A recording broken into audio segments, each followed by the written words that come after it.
挑選合適位置開業之外，行政審批係唔係透明方便同樣係重要因素。自2013年開始，內地政府一直改革審批機制，包括將審批權直接下放俾廣東省級衛生行政部門，提出省統籌、市承辦嘅分級辦理機制，大幅精簡流程，提升審批效率。以廣深為例，如果企業想申請設立外商獨資醫院，可以直接向市級衛健委提交材料接受初審，再由市級部門統一交由省級審核，過程非常方便。透過建立透明、規範嘅營商環境，近年成功吸引唔少港式醫療機構落戶。對於政府審批牌照嚟講，其實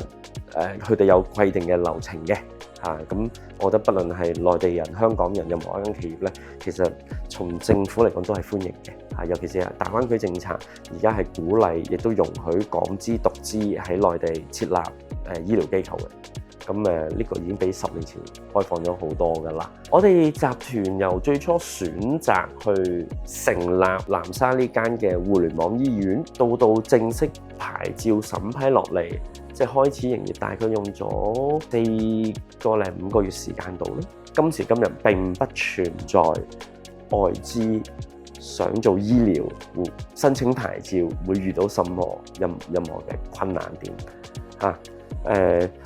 但係佢哋亦都好希望知道你入嚟會帶俾市場一個乜嘢不一樣嘅補充，因為大家都希望呢個市場做得好。過去嘅幾年喺大灣區嘅經驗，我睇到內地政府係好積極地希望借用香港嘅平台同埋廣州嘅歷史同埋南沙呢把尚方寶劍去發揮好呢一個醫療產業同埋健康嘅未來發展。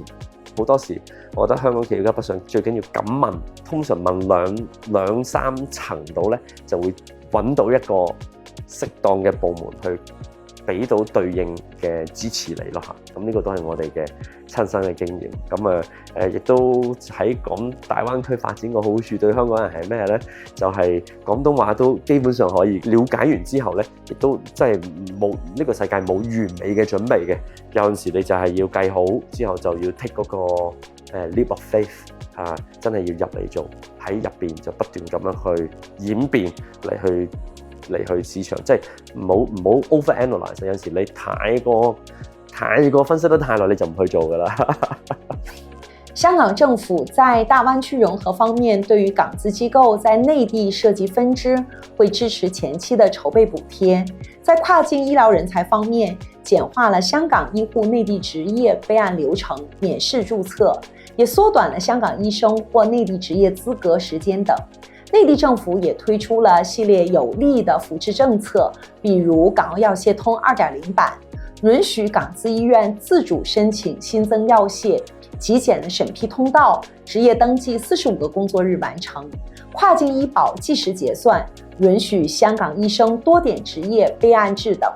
港資醫療機構在內地的審批流程確實需要投入較多的時間和人力成本，審批的週期也比較長，材料比較多，涉及到多個部門的協同對接跟進，從項目立項到最終落地試運行需要6到9個月的時間。這個過程中，適應兩地政策制度與市場文化的差異，組建熟悉兩地醫療體系的核心團隊，審批與資質認可是最大的挑戰。